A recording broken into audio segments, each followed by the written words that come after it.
আসসালামু আলাইকুম বন্ধুরা, আপনারা সবাই কেমন আছেন? তো আজকে এই মাংস দেখে আপনারা হয়তো বা বুঝতে পেরেছেন যে আজকে কি রেসিপিটা দেখাতে পারি। তো আমাদের সবার প্রিয় এই হচ্ছে গরুর মাংস। তো এগুলি অবশ্যই ভালো করে একটু বেছে তারপর কেটে নিতে হবে, আর মাংসের মধ্যে যে পর্দাগুলি থাকে এগুলি একটু পরিষ্কার করে নিতে হবে।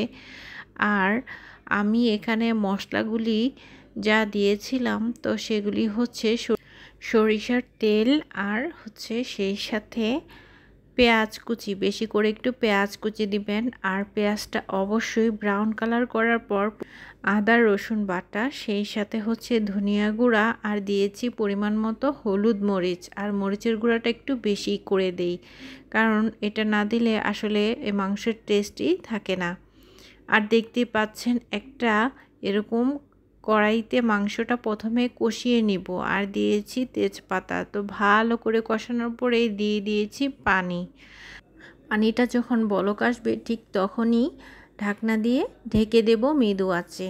বন্ধুরা, আর একটা কথা বলে দিই, আমি কিন্তু মাংসটা যে সিক্রেটটা বলবো, যে মাংসের কালারটা যদি সুন্দর করতে চান একদম লাল টকটকা, তো সেটা হচ্ছে প্রথমেই মাংসটা কাটার পরে নর্মাল পানি দিয়ে একটু ক্লিন করে নেব।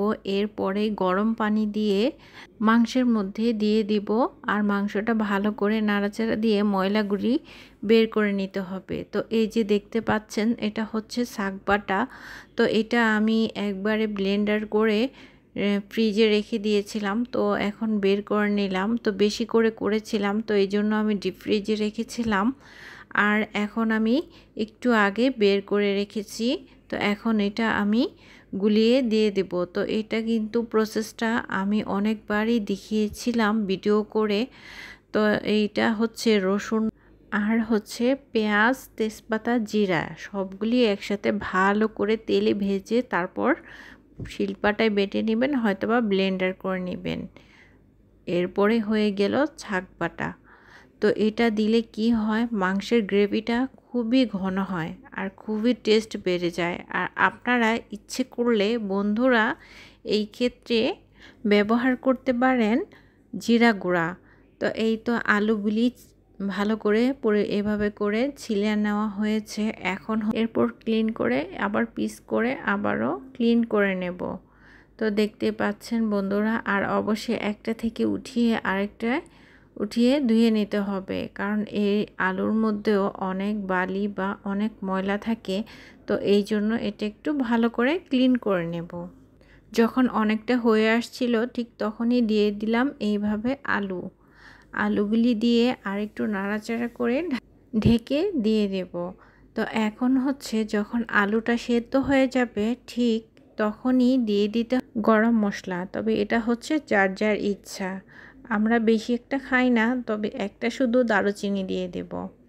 তো এখন যেটা আমি বলবো, তো এই হচ্ছে শাক বাটা। তো এটাকে কিন্তু এইভাবে একটু পানি দিয়ে গুলিয়ে দিতে হয়। তো এখন আমি এটা দিয়ে দেব যখন সব কিছু হয়ে গিয়েছে দেওয়া। এই ক্ষেত্রে দিয়ে যখন বলক উঠবে ঠিক তখনই একটু নাড়াচাড়া দিয়ে নামিয়ে দেব। আমার রান্নাটা কিন্তু শেষ হয়ে গিয়েছে। তো বন্ধুরা দেখতে পাচ্ছেন কতটা মজার হয়েছে এই গরুর মাংসের আলুর ঝোল।